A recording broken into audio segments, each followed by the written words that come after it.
April's good സ്റ്റോറീസിലേക്ക് ഏവർക്കും സ്വാഗതം. KV Anil എഴുതിയ നോവൽ DNA അധ്യായം 12. വിറച്ചുപോയ ആൾക്കൂട്ടം. ഹിമാചലം തെറിച്ച് ചെളിവെള്ളത്തിലേക്ക് വീണു. അടുത്ത ചാൻസ് രഘുപതിക്കായിരുന്നു. തന്റെ മുഖത്തിനു നേരെ വീശി വന്ന രഘുപതിയുടെ കൈ വായുവിൽ ചന്ദ്രമൗലി പിടിച്ചെടുത്തു. പിന്നെയൊന്ന് വട്ടം കറക്കി. പ്ലാസ്റ്റിക് കുപ്പി പിരിഞ്ഞൊടിയുന്നതുപോലൊരു ശബ്ദം ചുറ്റും നിന്നവർ കേട്ടു. അലറിക്കൊണ്ട് രഘുപതി തറയിലേക്ക് മുട്ടുകുത്തി. രഘുപതിയുടെ മുടിക്ക് കുത്തിപ്പിടിച്ച് വട്ടം കറക്കിയിട്ട് ചന്ദ്രമൗലി പിന്നിലേക്ക് ഒരേറു കൊടുത്തു. തീപാറുന്ന കണ്ണുകളോടെ നിൽക്കുകയായിരുന്നു പൂപ്പതി രാമണ്ണയും മക്കളും. ജയമോഹൻ തമ്പിയും വിജയചന്ദ്രനും പരസ്പരം ഒന്ന് നോക്കി. ചന്ദ്രമൗലി ശിവശങ്കറിന്റെ ചിതയുടെ 10 അടി ദൂരത്ത് എത്തിയിരുന്നു. മൗലി, മോനെ. രേവതി ഉറക്കെ കരഞ്ഞുകൊണ്ട് ചന്ദ്രമൗലിയെ നോക്കി. നിന്റെ അച്ഛൻ ഒന്നും പറയാതെ പോയി മൗലി. ശിവേട്ടൻ. പിന്നിൽ നിന്ന് കുത്തുകിട്ടിയതുപോലെ ചന്ദ്രമൗലി ഒന്നുലഞ്ഞു. മിഴികൾ ഇറുക്കിയടച്ച് ചന്ദ്രമൗലി ഒന്ന് നിന്നു. കൺപീലികൾക്കിടയിലൂടെ ഉപ്പുനീരിന്റെ ഒരു തുള്ളി ഇറ്റിറങ്ങി വരുന്നുണ്ടായിരുന്നു. അമ്മേ, ചന്ദ്രമൗലി വിളിച്ചു. എനിക്ക് അച്ഛനെ കാണണം. രേവതി ഒന്ന് ഏങ്ങി. ജയമോഹൻ തമ്പി തിരിഞ്ഞ് കർമ്മിയെ നോക്കി. ഇനിയിപ്പോ വേറെ കർമ്മമൊന്നുമില്ലല്ലോ. ചിതയ്ക്ക് തീ കൊളുത്താമല്ലോ അല്ലേ? വെല്ലുവിളിക്കും മട്ടിൽ ചന്ദ്രമൗലിയുടെ കണ്ണുകളിലേക്ക് നോക്കിക്കൊണ്ടായിരുന്നു ആ ചോദ്യം. ഞാൻ കാണും മുൻപ് എൻ്റെ അച്ഛൻ്റെ ചിതയ്ക്ക് തീ കൊളുത്താൻ ഒരാളെങ്കിലും ധൈര്യപ്പെട്ടാൽ ജയൻ പ്ലസ് വിജയൻ സാറേ, പച്ചയ്ക്ക് കത്തിക്കും ഞാൻ അവരെ ഇവിടെയിട്ട്. ജയമോഹൻ തമ്പിയും വിജയചന്ദ്രനും ഒരു നിമിഷത്തേക്ക് പകച്ചുപോയി. മൗലി. രേവതി തുളുമ്പി ഒഴുകുന്ന മിഴികൾ ഉയർത്തി ചന്ദ്രമൗലിയെ നോക്കി. നിന്റെ അച്ഛനെ നിനക്ക് കാണാം. തടയില്ല ആരും. അടിയേറ്റതുപോലെ ജയമോഹൻ തമ്പിയുടെയും വിജയചന്ദ്രന്റെയും മുഖം വിളറി. അമ്മേ, സുപ്രിയ പകയോടെ വിളിച്ചു. നടക്കത്തില്ല അത്. ആര് പറഞ്ഞു നടക്കത്തില്ലെന്ന്? രേവതിയുടെ കണ്ണുകളിലെ മിഴിനീർ തുള്ളികൾ ജ്വലിച്ചു. നെഞ്ചുപൊട്ടി മരിച്ച അച്ഛൻ്റെ ചിതയ്ക്ക് മുന്നിൽ വെച്ച് തന്നെ വേണോടി ഈ നെറുകെട്ട മത്സരം? അറവുകാട് ശിവശങ്കരൻ എന്ന മനുഷ്യനെ ഇല്ലാതായിട്ടുള്ളൂ. അദ്ദേഹത്തിൻ്റെ ബന്ധങ്ങളും കണക്കുകളും കടപ്പാടുകളുമൊക്കെ ഇവിടെ ജീവനോടെ ബാക്കിയാ. അമ്മ എന്തു പറഞ്ഞാലും മൗലി അച്ഛനെ കാണും. സുപ്രിയ മുഴുമിപ്പിക്കും മുമ്പ് രേവതി ഇടയ്ക്ക് കയറി. മകന്റെ സ്ഥാനത്ത് ശിവേട്ടൻ കണ്ട കുട്ടിയ അവൻ. ശിവേട്ടന്റെ ചിതയ്ക്ക് തീ കൊളുത്താനുള്ള അവകാശം അവനാ, എൻ്റെ മൗലിക്ക്. രേവതി തിരിഞ്ഞ് ചന്ദ്രമൗലിയെ നോക്കി. നീ കണ്ടോ നിന്റെ അച്ഛനെ? ആരും തടയില്ല. അച്ഛനെ നിനക്ക് ഇല്ലാതായിട്ടുള്ളൂ. അമ്മ ബാക്കിയാ ഇപ്പോഴും. ചന്ദ്രമൗലിയുടെ മുഖത്ത് ഒരു വിങ്ങലുണ്ടായി. കൈയെത്തിച്ച് ചിത മൂടിയ വിറകുകമ്പുകൾ ഓരോന്നായി ചന്ദ്രമൗലി പെറുക്കി മാറ്റാൻ തുടങ്ങി. അറവുകാട് ശിവശങ്കറിന്റെ ശാന്തമായ മുഖം അതിനിടയിൽ തെളിഞ്ഞു വന്നു. എന്നെ പറ്റിച്ചു അല്ലേ? ചന്ദ്രമൗലിയുടെ ചുണ്ടുകൾ വിറച്ചു. എന്നോട് ഒരു വാക്കുപോലും പറയാതെ പോയി അല്ലേ? കുനിഞ്ഞ ശിവശങ്കറിന്റെ നെറ്റിയിലേക്ക് ചന്ദ്രമൗലി തന്റെ നെറ്റി മുട്ടിച്ചു. ഹൃദയം മുരുകിയിറങ്ങിയ ഒരു തുള്ളി ചന്ദ്രമൗലിയുടെ കൺപീലികൾക്കിടയിലൂടെ തണുത്ത നെറ്റിയിലേക്ക് വീണു. പതിയെ നിവർന്നിട്ട് ചന്ദ്രമൗലി വിറകുകമ്പുകൾ പെറുക്കി പഴയതുപോലെ ശിവശങ്കറിന്റെ മുഖം മൂടി. ജയമോഹൻ തമ്പിയും വിജയചന്ദ്രനും പകയോടെ മാറി നിൽക്കുകയായിരുന്നു. അർഹതയുണ്ടെന്ന് അമ്മ പറഞ്ഞ തെണ്ടി തന്നെ ചിതയ്ക്ക് തീ കൊളുത്തട്ടെ. ഞങ്ങളുടെ തന്തമാര് ചാവുമ്പോൾ ഞങ്ങൾ ചൂട്ടുവെച്ചോളാം. ജയമോഹൻ തമ്പി പകയോടെ രേവതിയെ നോക്കി. മൗലി. കർമ്മി ചന്ദ്രമൗലിയുടെ അടുത്തേക്ക് വന്നു. പിന്നെ വെള്ളം നിറച്ച പച്ച മൺകുടം ചന്ദ്രമൗലിയുടെ തലയിലേക്ക് വെച്ചു. 3 തവണ ചിതയ്ക്ക് ചന്ദ്രമൗലി വലം വെച്ചു. പിന്നിലേക്കിട്ട പച്ച മൺകുടം ചിതയുടെ കാൽക്കൽ വീണുടഞ്ഞു. ചൂട്ടിൽ നിന്ന ചന്ദ്രമൗലി അറവുകാട് ശിവശങ്കറിന്റെ ചിതയ്ക്ക് തീ പിടർത്തി. ആകാശത്ത് ഒരു മിന്നൽ കൂടി പൊളിഞ്ഞു. പൂപ്പതി രാമണ്ണയുടെ കണ്ണുകളിൽ ഒരു ചിരിയുണ്ടായി. കത്തി അമരാൻ പോകുന്നത് ഒരു മനുഷ്യശരീരമല്ല, ഒരു കാലഘട്ടമാണ്, ഒരു സാമ്രാജ്യമാണ്. മൗലി. എടാ, നമ്മുടെ അച്ഛൻ. ചന്ദ്രമൗലിയുടെ നെഞ്ചിലേക്ക് മുഖം ചേർത്ത് ഉണ്ണിമായ ഏങ്ങിക്കരഞ്ഞുകൊണ്ടിരുന്നു. ചിതയുടെ പുകയടിച്ച് കണ്ണുകൾ പുകഞ്ഞു നീറിയിട്ടും ചന്ദ്രമൗലി അവിടെ തന്നെ നിന്നു. മൗലി. തൊട്ടടുത്ത് നിന്ന് ശിവശങ്കറിന്റെ വിളി കേട്ടതുപോലെ ചന്ദ്രമൗലിക്ക് തോന്നി. എൻ്റെ രേവതിക്കും ഉണ്ണിമോൾക്കും ഇനി നീയേ ഉള്ളൂ. ചന്ദ്രമൗലിയുടെ തൊണ്ടക്കുഴിയിൽ ഉപ്പുരസമുള്ള ഒരു പിടച്ചിൽ അനുഭവപ്പെട്ടു. കഴുത്തു മുറിഞ്ഞ കിളിയുടേതുപോലെ ഒരു പിടച്ചിൽ. അടക്കി നിർത്തിയ ഒരു കരച്ചിലാണത്. രാത്രി 11:10. കോട്ടക്കുന്നിന്റെ ഉച്ചിയിൽ ഒട്ടിച്ചുവെച്ച തിളങ്ങുന്ന പൊട്ടുപോലെയായിരുന്നു ആകാശത്ത് ചന്ദ്രൻ. പുക പോലെ ചുറ്റും പടരുന്ന നിലാവിന് അടിയിലൂടെ ചന്ദ്രമൗലിയും കൂട്ടരും കയറിയ ടാറ്റ സഫാരി കയറ്റം കയറിക്കൊണ്ടിരുന്നു. പകൽ പെയ്ത മഴയിൽ ചേറുകണ്ടം പോലെ കിടക്കുകയാണ് റോഡ്. കുന്നിന്റെ നെറുകയിൽ ഒരു പോലീസ് ജീപ്പ് കിടപ്പുണ്ടായിരുന്നു. അതിന്റെ ബോണറ്റിൽ ചാരി DYSP കുരുവിള ജോൺ. ജീപ്പിന് മുഖാമുഖമായി ടാറ്റ സഫാരി നിന്നു. ഹെഡ്ലൈറ്റുകൾ അണഞ്ഞു. നനഞ്ഞ പുൽപ്പരപ്പിന് മീതേക്ക് ചന്ദ്രമൗലി ഇറങ്ങി. നീ എന്താ ഇത്ര വൈകിയത്? കുരുവിള ജോൺ ചന്ദ്രമൗലിയെ നോക്കി. ഞാനിവിടെ വന്ന് നിൽക്കാൻ തുടങ്ങിയിട്ട് അരമണിക്കൂറായി. അത് പിന്നെ ചന്ദ്രമൗലി ഒന്നും വെക്കി. ഞാൻ നിന്നെ വിളിച്ചത് ചില പ്രധാന കാര്യങ്ങൾ പറയാനാ. കാര്യങ്ങൾ എന്നു വെച്ചാൽ എൻ്റെ പ്രബലമായ ചില സംശയങ്ങൾ. ചന്ദ്രമൗലിയുടെ മിഴികൾ ഒന്ന് കുറുകി. അടുത്ത നിമിഷം ചന്ദ്രമൗലിയുടെ മൊബൈൽ ഫോൺ ബെല്ലടിച്ചു. അപ്പോൾ തന്നെ ബെൽ നിൽക്കുകയും ചെയ്തു. ആരാ മൗലി ഈ നേരത്ത്? കുരുവിള ജോൺ ചന്ദ്രമൗലിയെ നോക്കി. കാമുകിയുടെ മിസ് കോളാണോ? അല്ല. ചന്ദ്രമൗലിയുടെ മുഖത്ത് ഒരു സംശയഭാവമുണ്ടായി. ഏതോ ഒരു നമ്പറിൽ നിന്ന് 2-3 ദിവസമായിട്ട് മിസ് കോൾ വരുന്നു. തിരിച്ചു വിളിക്കുമ്പോൾ സ്വിച്ച്ഡ് ഓഫ്. കണ്ടുപിടിക്കണം ആരാണെന്ന്. വിട്ടുകള മൗലി. കുരുവിള ജോൺ കൈ രണ്ടും കൂട്ടിത്തിരുമ്മി തണുപ്പ് മാറ്റി. ഏതെങ്കിലും പിള്ളേരുടെ കളിയായിരിക്കും. എനിക്ക് നിന്നോട് പറയാനുള്ളത് വളരെ പ്രധാനപ്പെട്ട ചില കാര്യങ്ങളാ. സംഗതി നിന്റെ മനസ്സിലിരുന്നാൽ മതി. എടുത്തു ചാടി ഒന്നും ചെയ്യാൻ പോകണ്ട. എന്താ സാറേ? ശിവശങ്കരൻ സാറിനെ പരിശോധിച്ച ഡോക്ടർമാരിൽ ഒരാളായ ഷീല മോൻസ് എൻ്റെ ക്ലാസ്മേറ്റായിരുന്നു. കാഷ്വൽ ടോക്കിൽ അവൾ പറഞ്ഞ കാര്യമാ. ശിവശങ്കരൻ സാറിൻ്റെ നെഞ്ചത്ത് വാരിയലുകൾക്ക് കുറുകെ ഒരു ചതഞ്ഞ പാടുണ്ടായിരുന്നു. ചന്ദ്രമൗലിയുടെ ഇമകൾ ഒന്ന് വെട്ടിയടഞ്ഞു. സ്റ്റിയറിംഗ് വീൽ വന്നിടിച്ചുവെന്നാണ് ഡോക്ടർ എക്സാമിൻ ചെയ്തത്. But I smell blood Mouli. എവിടെയോ ഒരു ചതി. ചന്ദ്രമൗലിയുടെ വലതു കൈയിലെ വിരലുകൾ ഒന്ന് മടങ്ങി. ഞൊട്ടപ്പൊട്ടുന്ന ശബ്ദം കുരുവിള ജോൺ കേട്ടു. ശിവശങ്കരൻ സാറിന് നീ വളർത്തുമകനല്ല, സ്വന്തം മകനെപ്പോലെയായിരുന്നു എന്ന് എനിക്കറിയാം. അതാ ഞാൻ നിന്നോട് പറഞ്ഞത്. പിന്നെ സാറിൻ്റെ മരുമക്കൾ ലോകം കണ്ട 1-ാം നമ്പർ ഫ്രോഡുകളാണെന്നും എനിക്കറിയാം. അതുമാത്രമല്ല, പൂപ്പതി രാമണ്ണയുടെ ടീമുമായിട്ടാ അവരുടെ ഇപ്പോഴത്തെ കൂട്ടുകെട്ട്. DYSP കുരുവിള ജോൺ ഒന്ന് നിർത്തി. നീ ഒരു കാര്യം ശ്രദ്ധിച്ചിരുന്നു മൗലി? അന്ന് ശവസംസ്കാര ചടങ്ങ് നടക്കുമ്പോൾ പൂപ്പതി രാമണ്ണയും ജയമോഹൻ തമ്പിയും കണ്ണുകൾ കൊണ്ട് പലതും സംസാരിക്കുന്നുണ്ടായിരുന്നു. എന്തിന്? നിന്നെ തടയാൻ ജയമോഹൻ തമ്പി ഇറക്കി നിർത്തിയിരുന്നത് രാമണ്ണയുടെ ആളുകളെയാ. പൊളിച്ചടുക്കട്ടെ സാറേ. ചന്ദ്രമൗലി കുരുവിള ജോണിൻ്റെ കണ്ണുകളിലേക്ക് നോക്കി.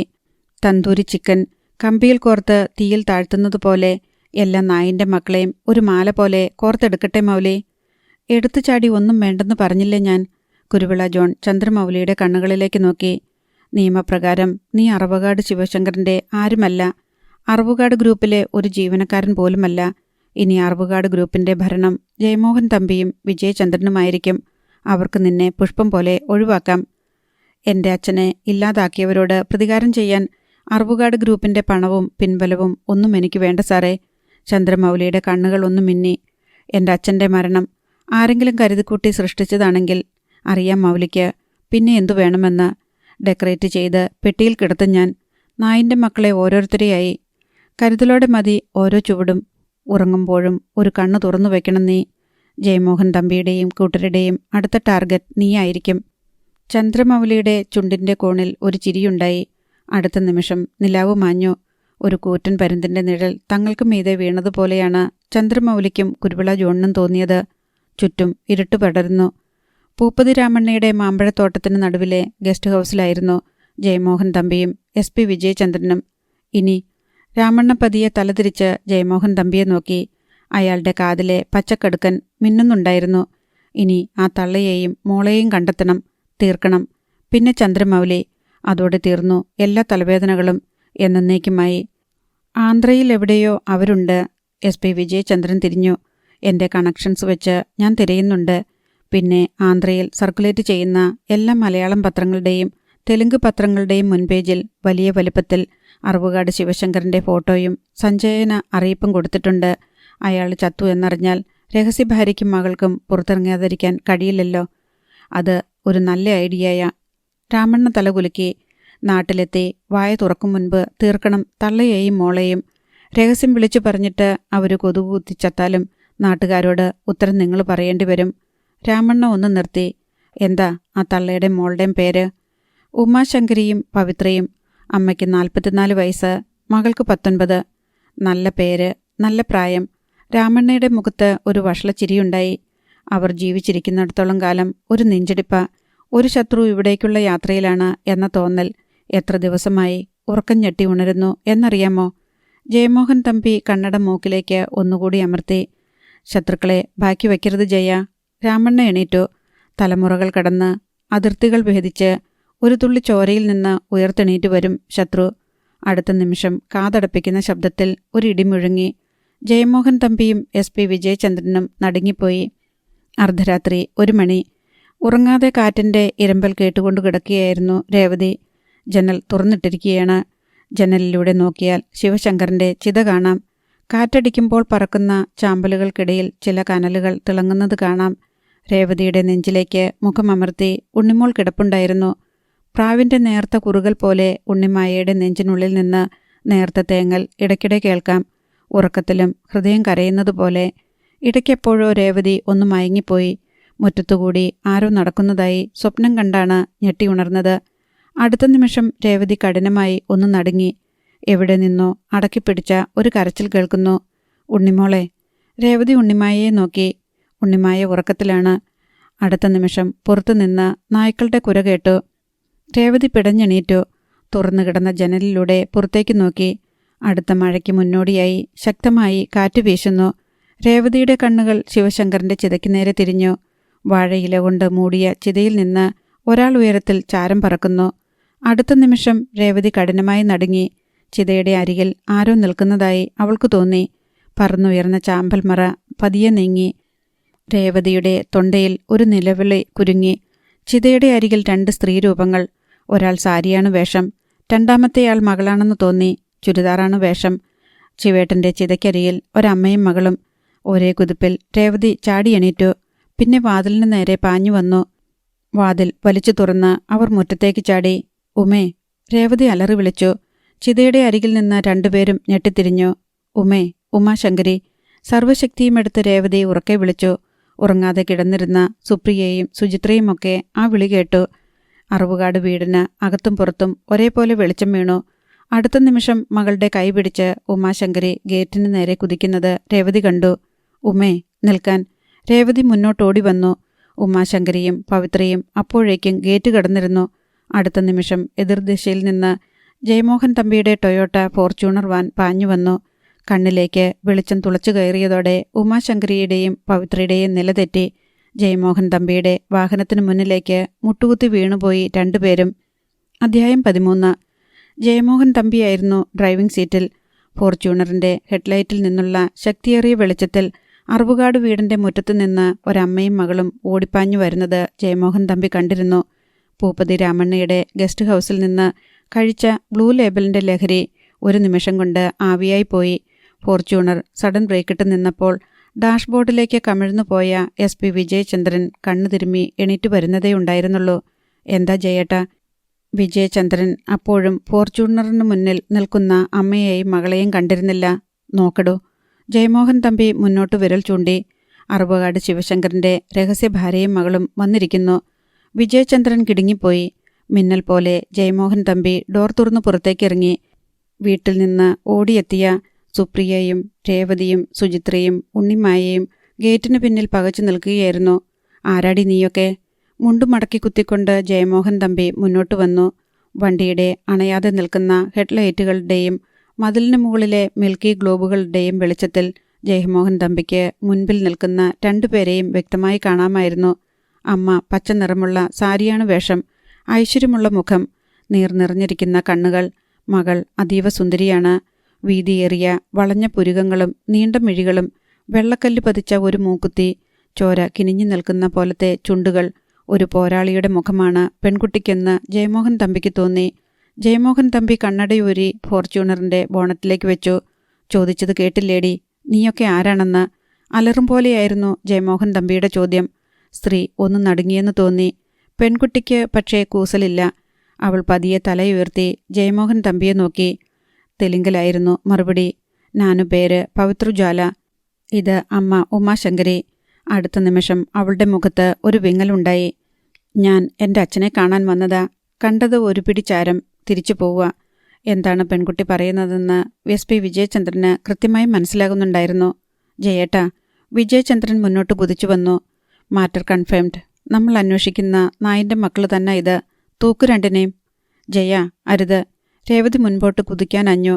അപ്പോഴേക്കും ജയമോഹൻ തമ്പി ഉമാശങ്കരിയുടെ തൊട്ടു മുന്നിലെത്തിയിരുന്നു. പെൺകുട്ടി മിന്നൽ പോലെ അമ്മയെ കൈപിടിച്ച് പിന്നിലേക്ക് മാറ്റി. ഒരു പുരുഷൻ്റെ ചടുലതയുള്ള നീക്കമായിരുന്നു അത്. അടുത്തു വന്നാൽ കൊന്നുകളയും. പവിത്രജാലിയുടെ കണ്ണുകളിൽ തീ കത്തുന്നത് ജയമോഹൻ തമ്പി കണ്ടു. ഭീഷണിപ്പെടുത്തുന്നോടി തെലുങ്കത്തിപ്പട്ടിച്ചി. ജയമോഹൻ തമ്പി കൈയൊങ്ങി. മിന്നൽ പോലെ അമർത്തി ചവിട്ടിക്കൊണ്ട് പവിത്രജ്വാല ഒന്ന് പറന്നുയർന്നു. കാൽപ്പത്തി കൊണ്ട് ജയമോഹൻ തമ്പിയുടെ പിടലിക്കാണ് വെട്ടുകിട്ടിയത്. ജയമോഹൻ തമ്പി ഫോർച്യൂണറിന്റെ ഫുഡ് റെസ്റ്റിലിടിച്ച് താഴെ വീണു.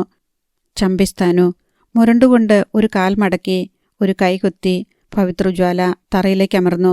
ഉമാശങ്കരിയുടെ മുടിക്ക് കുത്തിപ്പിടിച്ച് ഇരുകരണത്തും മാറി മാറി അടിക്കുകയായിരുന്നു വിജയചന്ദ്രൻ. ഏയ്! പിന്നിൽ നിന്ന് പവിത്രജ്വാലയുടെ മുരൾച്ച കേട്ടു. വിജയചന്ദ്രൻ തിരിഞ്ഞതും നെഞ്ചിന്റെ മധ്യത്തിൽ ഒരിടി കിട്ടി. വാരിയെല്ലുകൾ അകത്തേക്ക് ഒന്ന് ഞെരുങ്ങിയതുപോലെ വിജയചന്ദ്രന് തോന്നി. ഒരു നിമിഷത്തേക്ക് ശ്വാസം കിട്ടിയില്ല. മാറിനു കുറുകെ കച്ച പോലെ ഇട്ടിരുന്ന ചുരിദാറിന്റെ ഷോൾ ഇടുപ്പിൽ മുറുക്കിക്കൊണ്ട് പവിത്രജ്വാല മുന്നോട്ടു വന്നു. വിജയചന്ദ്രന്റെ കണ്ണുകൾക്കുള്ളിലേക്കായിരുന്നു അവളുടെ നോട്ടം. അമ്മയുടെ പ്രായമുള്ള സ്ത്രീക്ക് നേരെ കൈയൊങ്ങുന്നോ? നിനക്ക് മറുപടി ആയുധം കൊണ്ട്. പവിത്രജ്വാലയുടെ കൈത്തലം ചീറി വരുന്നത് മാത്രമേ വിജയചന്ദ്രൻ കണ്ടുള്ളൂ. ഇടതു ചെന്നി മുതൽ കീഴ്ത്താടി വരെ കവിൾ കീറിപ്പോയി. പവിത്രജ്വാലയുടെ വിരലുകൾക്കിടയിൽ ഒരു ബ്ലേഡുണ്ടായിരുന്നെന്ന് വിജയചന്ദ്രന് അപ്പോഴാണ് പിടികിട്ടിയത്. മുഖം പൊത്തി അലറിക്കൊണ്ട് അയാൾ തറയിലേക്ക് മുട്ടുകുത്തിപ്പോയി. അയ്യോ വിജയേട്ടാ! സുചിത്ര കരഞ്ഞുകൊണ്ട് ഓടിവന്നു. പിന്നാലെ സുപ്രിയയും. ഒന്നനങ്ങാൻ പോലും ശക്തിയില്ലാതെ നിൽക്കുകയായിരുന്നു രേവതിയും ഉണ്ണിമായയും. അമ്മ! നടുങ്ങി നിന്നുപോയ ഉമാശങ്കരിയുടെ കയ്യിൽ പിടിച്ചു വലിച്ചുകൊണ്ട് പവിത്രജ്വാല മുന്നോട്ട് കുതിച്ചു. അമ്മ വേഗം വാ, ഇല്ലെങ്കിൽ ഇവർ നമ്മളെ കൊല്ലും. ജയേട്ടാ, വിടരുതവരെ!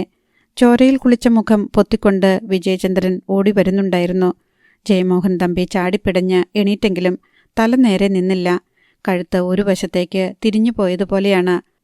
റോഡരികിൽ ഒരു പഴഞ്ചൻ സുസുക്കി സമുറായി ബൈക്ക് മതിലിൽ ചാരി വച്ചിട്ടുണ്ടായിരുന്നു. പവിത്രജ്വാല ബൈക്കിലേക്ക് പറന്നു കയറുന്നത് കണ്ടു. പുറകിലേക്ക് അതേ വേഗത്തിൽ ഉമാശങ്കരിയും. കൊലുസിട്ട കാൽ കിക്കറിന് മീതെ ആഞ്ഞു പതിക്കുന്നത് ജയമോഹൻ തമ്പി കണ്ടു. സർവശക്തിയുമെടുത്ത് ജയമോഹൻ തമ്പി മുന്നോട്ട് കുതിച്ചു. അപ്പോഴേക്കും ബൈക്ക് സ്റ്റാർട്ടായി കഴിഞ്ഞിരുന്നു. ഇടം വല്ലം ഒന്നും വെട്ടിയിട്ട് ഹെഡ്ലൈറ്റ് പോലും ഇടാതെ ബൈക്ക് പറന്നുപോയി. അലറിക്കൊണ്ട് ജയമോഹൻ തമ്പി തിരിഞ്ഞു.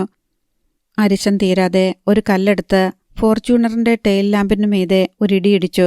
ഓറഞ്ച് ജെല്ലി മിഠായികൾ അടർന്നു വീഴുന്നതുപോലെ വണ്ടിയുടെ ഇൻഡിക്കേറ്റർ അടർന്നു പൊടിഞ്ഞ് താഴേക്ക് വീണു. വിജയചന്ദ്രന്റെ മുഖം പൊത്തിയ വിരലുകൾക്കിടയിലൂടെ ചോര കുതിച്ചു ചാടിക്കൊണ്ടിരുന്നു. ജയേട്ടാ! സുപ്രിയ പരിഭ്രമത്തോടെ ഓടിവന്നു. വിജയചന്ദ്രന്റെ മുഖത്തെ മുറിവ് വളരെ വലുതാണ്. ആശുപത്രിയിൽ പോകാം. കണ്ടില്ലേ നിങ്ങള്? ജയമോഹൻ തമ്പി രേവതിയെ നോക്കിക്കൊണ്ട് ഗേറ്റിന് നേരെ വന്നു. നിങ്ങളുടെ ഭർത്താവും മക്കൾക്കും മരുമക്കൾക്കുമായി ഉണ്ടാക്കി വെച്ചിട്ട് പോയ സമ്മാനമാ. അയാളുടെ ചിത കെടും മുമ്പ് തന്നെ വന്ന് ചോരയൊഴുക്കിയിട്ട് പോയത് കണ്ടില്ലേ? ജയേട്ടാ, അമ്മയെ പിന്നെ ഭരിക്കാം. സുപ്രിയ ജയമോഹൻ തമ്പിയുടെ കയ്യിൽ പിടിച്ചു വലിച്ചു. ആദ്യം വിജയചന്ദ്രനെ ആശുപത്രിയിൽ കൊണ്ടുപോ, എന്നിട്ട് ആ തള്ളയും മോളെയും പിടികൂടാൻ നോക്ക്. ആ ബൈക്കിൽ അവർ എവിടെ പോവാനാ? അപ്പോഴാണ് താൻ അതിനൊന്നും ചെയ്തില്ലല്ലോ എന്ന് ജയമോഹൻ തമ്പി ഓർത്തത്. ആരെ വിളിക്കണം? ദ്രാവിഡമണിയുടെ നമ്പർ തന്നെ കുത്തി. ചുരുങ്ങിയ വാക്കുകളിൽ വിവരം പറഞ്ഞു. അടുത്ത നിമിഷം ദ്രാവിഡമണിയുടെ മൊബൈൽ ഫോണിന്റെ ഉറക്കം പോയി. നിമിഷങ്ങൾക്കകം ദ്രാവിഡമണിയുടെ ആളുകൾ തയ്യാറായി. 4 സുമോ വാനുകളും ഒരു എൻഡവറും. ഹൈവേയിൽ പഴയ സുസുക്കി സമുറായി ബൈക്കിൽ ഒരമ്മയും മകളും വരുന്നുണ്ട്. ജീവനോടെയോ അല്ലാതെയോ പിടികൂടുക, അതായിരുന്നു മെസ്സേജ്. വിജയചന്ദ്രന്റെ മുഖം പഞ്ഞുകൊണ്ട് പൊതിഞ്ഞ് ജയമോഹൻ തമ്പിയും സുചിത്രയും സുപ്രിയയും ചേർന്ന് ഫോർച്യൂണറിന് നേരെ തിരിഞ്ഞതും മറ്റൊരു വാഹനത്തിന്റെ ഇരമ്പൽ കേട്ടു. ചന്ദ്രമൗലിയുടെ ടാറ്റ സഫാരി. പാഞ്ഞു വന്ന സഫാരി ഫോർച്യൂണറിന് പിന്നിലായി നിന്നു. ഡോർ തുറന്ന് ചന്ദ്രമൗലി പുറത്തേക്ക് കുതിച്ചു വന്നു. എന്തുപറ്റി ജയേട്ടാ? നീ ഇതെവിടായിരുന്നു ഇതുവരെ? ജയമോഹൻ തമ്പി സംശയത്തോടെ ചന്ദ്രമൗലിയെ നോക്കി. ഞാൻ നമ്മുടെ കുരുവിള സാറിന്റെ വീട്ടിൽ. ഇത് എന്തുപറ്റി വിജയേട്ടന്? പറ്റി. വിജയചന്ദ്രൻ വായിലേക്ക് ഇറ്റുവന്ന ചോര തുപ്പി. നിന്റെ വളർത്തച്ഛന്റെ രഹസ്യ സമ്പാദ്യങ്ങളില്ലേ ഒരമ്മയും മകളും? അവരു വന്ന് തന്നിട്ട് പോയതാ. ചന്ദ്രമൗലി ഞെട്ടിപ്പോയി. വിശ്വാസം വരാത്ത മട്ടിൽ അവൻ സുപ്രിയയെയും സുചിത്രയെയും നോക്കി. മൗലി, നീ വണ്ടിയെടുക്ക്. സുചിത്ര കരഞ്ഞുകൊണ്ട് ചന്ദ്രമൗലിയെ നോക്കി. വിജയേട്ടനെ ആശുപത്രിയിലെത്തിക്കണം. വിജയചന്ദ്രനെ താങ്ങിപ്പിടിച്ച് ടാറ്റ സഫാരിയിലേക്ക് കയറ്റി. അടുത്ത നിമിഷം ജയമോഹൻ തമ്പിയുടെ മൊബൈൽ ഫോൺ ഇരമ്പി. ഫോണെടുത്ത് സംസാരിച്ചിട്ട് ജയമോഹൻ തമ്പി വിജയചന്ദ്രനെ നോക്കി. കുറച്ച് ചോര പോയെന്ന് കരുതി സങ്കടപ്പെടേണ്ട വിജയചന്ദ്ര. ദ്രാവിഡമണിയുടെ കുട്ടികൾ ഹൈവേയിൽ വേട്ടയ്ക്കിറങ്ങിയിട്ടുണ്ട്. അരമണിക്കൂറിനകം അമ്മയെയും മകളെയും അവർക്ക് കിട്ടും. രണ്ടിൻ്റെയും ചോര ഊറ്റിപ്പിഴിഞ്ഞ് 10 ലിറ്ററിന്റെ ഒരു കന്നാസിലാക്കി തനിക്ക് തന്നേക്കാം. ടാറ്റ സഫാരി വേഗത്തിൽ റിവേഴ്സ് എടുത്ത് തിരിഞ്ഞു. റോഡ് താരതമ്യേന വിജനമായിരുന്നു. പൊന്തക്കാടുകളും പാണൽ ചെടികളും അതിരുതിരിച്ചു നിൽക്കുന്ന ഒരിടത്തെത്തിയതും പവിത്രജ്വാല ബൈക്ക് നിർത്തി. അമ്മ ഇറങ്ങ്. അവൾ തലതിരിച്ച് ഉമാശങ്കരിയെ നോക്കി. ഇനി ഈ ബൈക്കിൽ പോകുന്നത് സേഫല്ല. നല്ല മലയാളത്തിലായിരുന്നു അവൾ സംസാരിച്ചത്. തറയിൽ കാലുറപ്പിച്ചു നിർത്താൻ പാടുപെടുന്നുണ്ടായിരുന്നു ഉമാശങ്കരി. അല്പം മുമ്പ് നടന്ന സംഭവങ്ങൾ അവരെ അത്രയേറെ തളർത്തിക്കളഞ്ഞിരുന്നു. ബൈക്ക് ഉപേക്ഷിക്കാതെ നിവൃത്തിയില്ലെന്ന് പവിത്രയ്ക്ക് മനസ്സിലായി. റോഡരികിലേക്ക് മാറ്റി അവൾ ബൈക്ക് വെച്ചു. ദൂരെ നിന്ന് ഒരു ബസ് വരുന്നുണ്ടായിരുന്നു. റോഡിൽ കയറി നിന്ന് പവിത്രജ്വാല കൈ നീട്ടി. അല്പം മുന്നോട്ട് ചെന്നിട്ട് ബസ് നിന്നു. അമ്മയുടെ കൈ പിടിച്ചു വലിച്ചുകൊണ്ട് പവിത്രജ്വാല ഓടിച്ചെന്ന് ബസ്സിൽ കയറി. ബസ് നീങ്ങി. ബസ് വളവിൽ മറിഞ്ഞതും 2 സുമോ വാനുകൾ ഹൈവേയിലേക്ക് ചീറി വന്നു. ബൈക്കിനെ മറികടന്നു പോയ വണ്ടികൾ അതേ വേഗത്തിൽ റിവേഴ്സിൽ വന്നു. ഹിമാചലത്തിന്റെ നേതൃത്വത്തിൽ ദ്രാവിഡമണിയുടെ ആളുകളായിരുന്നു അത്. ഹിമാചലം പതിയെ ബൈക്കിനടുത്തേക്ക് വന്നു. പിന്നെ സൈലൻസറിന് അല്പം മുകളിലായി കൈത്തലം പിടിച്ചു നോക്കി. ആവി വന്നു തട്ടുന്നു. ബൈക്കിൽ വന്നവർ ഇതിവിടെ വെച്ചിട്ട് പോയിട്ട് അധികനേരമായില്ലെന്ന അർത്ഥം. ഒരു നിമിഷം ഹിമാചലം ആലോചനയോടെ നിന്നു. പിന്നെ ഫോണെടുത്ത് ദ്രാവിഡമണിയുടെ നമ്പർ ഡയൽ ചെയ്ത് കാതോട് ചേർത്തു. അണ്ണാ, തള്ളയും മോളയും കിട്ടിയില്ല. പക്ഷെ അവരുടെ വണ്ടി കിട്ടി. രാവിലെ 6 മണി. ആശുപത്രി വരാന്തയ്ക്കപ്പുറം മഴ ഇരച്ചു പെയ്യുന്നുണ്ടായിരുന്നു. SP വിജയചന്ദ്രൻ അകത്ത് മയങ്ങിക്കിടക്കുകയാണ്. മഴയിലൂടെ ഒരു കറുത്ത ഫോർഡ് എൻഡവറും 2 സുമോ വാനുകളും വരാന്തയ്ക്ക് മുന്നിലെത്തി നിന്നു. ദ്രാവിഡമണിയും ആളുകളും വരാന്തയിലേക്ക് കയറുന്നത് ജയമോഹൻ തമ്പി കണ്ടു. അയാൾ ധൃതിയിൽ വരാന്തയിലേക്ക് ഇറങ്ങി വന്നു. കഴുത്ത് നേരെയാവാൻ സർവൈക്കൽ കോളർ ധരിച്ചിട്ടുണ്ടായിരുന്നു ജയമോഹൻ തമ്പി. നെക്ലേസ് ഒക്കെ ഇട്ടല്ലോ. ദ്രാവിഡമണി ചിരിച്ചു. എങ്ങനുണ്ട് SP-ക്ക്? കവിള് കീറിപ്പോയി. 18 കുത്തിക്കെട്ട്. ദ്രാവിഡമണി നിസ്സാരമായി ചുമൽ കൂച്ചി. തള്ളയെയും മോളെയും പറ്റി എന്തെങ്കിലും വിവരം? എന്തെങ്കിലും വിവരമല്ല, കൃത്യമായ വിവരം. ദ്രാവിഡമണിയുടെ ചുണ്ടിൽ ഒരു ചിരിയുണ്ടായി. ആ ബൈക്ക് നമുക്ക് വഴി കാണിച്ചു തന്നു. അവര് താമസിക്കുന്നിടത്തേക്കുള്ള വഴി. എവിടാ നായ്ക്കള്? ജയമോഹൻ തമ്പിയുടെ കണ്ണുകൾ തിളച്ചു. കൊന്നു കുഴിച്ചു മൂടണം 2 നായ്ക്കളെയും. എത്ര പണം വേണമെങ്കിലും. ചുമ്മാ തിളച്ചു തൂവാതെ ജയമോഹൻ സാറേ. മണി ഒരു കാര്യമേറ്റാൽ കൃത്യമായി ചെയ്തു തന്നിരിക്കും. അവിടേക്ക് പോവാനാ എൻ്റെ പിള്ളേർ നിരന്നു നിൽക്കുന്നത്. വേട്ട ഇവിടെയല്ല, കന്യാകുമാരിയിൽ. കന്യാകുമാരിയിലോ? അവിടാണോ അവര്? അതെ, കന്യാകുമാരി ജില്ലയിൽ സ്വാമിത്തോപ്പ് എന്നൊരു സ്ഥലമുണ്ട്. 1000കണക്കിന് ഏക്കർ ഉപ്പുപാടങ്ങളുള്ള സ്ഥലം. കടൽ വെള്ളം പമ്പ് ചെയ്ത് കയറ്റിയിടുന്ന പാടങ്ങൾ. അതിനു നടുവിൽ എവിടെയോ അവരുണ്ട്, ആ അമ്മയും മകളും. ദ്രാവിഡമണി പതിയെ തിരിഞ്ഞു. പെട്ടെന്ന് എന്തോ ഓർത്തതുപോലെ അയാൾ വീണ്ടും ജയമോഹൻ തമ്പിയെ നോക്കി. അവരെ എങ്ങനെ കൊണ്ടുവരണം ജയമോഹൻ സാറേ? പച്ചയ്ക്ക് കൊണ്ടുവരണോ അതോ ഉപ്പിട്ട് ഉണക്കിക്കൊണ്ടുവരണോ? ജയമോഹൻ തമ്പിയുടെ ചുണ്ടുകളിൽ ഒരു ചിരിയുണ്ടായി. ആദ്യം പച്ചയ്ക്ക് കൊണ്ടുവാ, അത് കഴിഞ്ഞ് ഉപ്പിട്ട് ഉണക്കാം. സ്വാമിത്തോപ്പ്. സന്ധ്യയ്ക്ക് 6 മണിയോടെ രഘുപതിയുടെയും ഹിമാചലത്തിൻ്റെയും ആണ്ടവ പെരുമാളിൻ്റെയും ദ്രാവിഡമണിയുടെ ടീം സ്വാമിത്തോപ്പിലെത്തി. ചുവന്ന ആകാശത്തിന് താഴെ 1000കണക്കിന് ഏക്കർ വരുന്ന ഉപ്പുപാടങ്ങൾ പാൽപ്പത പോലെ പരന്നു കിടപ്പുണ്ടായിരുന്നു. രഘുപതിയും കൂട്ടരും വാഹനങ്ങൾ ഒതുക്കിയിറങ്ങി. ഈ ഉപ്പുപാടങ്ങൾക്ക് നടുവിലുണ്ട് ഉമാശങ്കരി എന്ന അമ്മയും പവിത്രജ്വാല എന്ന മകളും. അടുത്ത നിമിഷം രഘുപതിയുടെ മൊബൈൽ ഫോൺ ഉരമ്പി. രഘുപതി ഫോണെടുത്തു നോക്കി. ദ്രാവിഡമണി. മണി സാർ. രഘുപതി ധൃതിയിൽ ഫോൺ കാതോട് ചേർത്തു. നിങ്ങളവിടെ എത്തിയോ? എത്തി. ഇപ്പം എത്തിയതേയുള്ളൂ. ആ അമ്മയുടെയും മോളുടെയും വീട് ലൊക്കേറ്റ് ചെയ്തിട്ടുണ്ട്. ഒരാളിപ്പോൾ ഇങ്ങോട്ട് വരും. വരുന്നയാളുടെ പേര് അൻപുമണി. കോൾ കട്ടായി. മെലിഞ്ഞ് നീളം കൂടിയ ഒരാൾ ഉപ്പുപാടത്തിന് നടുവിലൂടെ നടന്നു വരുന്നത് രഘുപതിയും കൂട്ടരും കണ്ടു. അയാൾ നടന്ന് എൻഡവറിൻ്റെ തൊട്ടു മുൻപിലെത്തി. രഘുപതി സാർ. ഞാനാ. രഘുപതി മുൻപിലേക്ക് നീങ്ങി. ഞാൻ വന്ന് അൻപുമണി വാങ്കോ. അയാൾ തിരിഞ്ഞു നടന്നു. പിന്നാലെ 18 പേരടങ്ങുന്ന ദ്രാവിഡമണിയുടെ ടീം. സന്ധ്യയായിട്ടും ഉപ്പുപാടങ്ങൾക്ക് നടുവിൽ തൊഴിലാളികളെ കാണാമായിരുന്നു. ഉപ്പുപരലുകൾ റേക്ക് കൊണ്ട് ഇളക്കുന്നതിൻ്റെ ഒച്ച. 15 മിനിറ്റ് നടന്നു. 20 അടി മുൻപിലായി മൺകട്ട കൊണ്ട് കെട്ടിയ ഒരു വീട് കണ്ടതും അൻപുമണി നിന്നു. ഇതുതാൻ സാർ, അന്താ തെലുങ്കത്തി അമ്മാവുടെയും പെണ്ണിൻ്റെയും വീട്. ശരി, ഞാൻ പാത്തുക്കിറേൻ. രഘുപതി പറഞ്ഞതും അൻപുമണി തിരിഞ്ഞോടിക്കഴിഞ്ഞിരുന്നു. അയാൾ എന്തിനെയോ ഭയക്കുന്നുണ്ടെന്ന് രഘുപതിക്ക് തോന്നി. അത്ര ഭീകരമാണോ ഉമാശങ്കരിയും പവിത്രജ്വാലയും?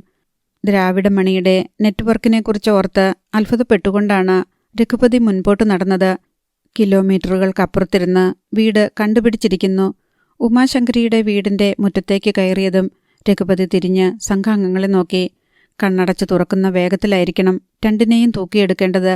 അറിയാമല്ലോ, നമുക്ക് ലോക്കൽ സപ്പോർട്ടില്ലാത്ത സ്ഥലമാ. പിന്നെ മിന്നൽ വേഗത്തിലായിരുന്നു ഓപ്പറേഷൻ.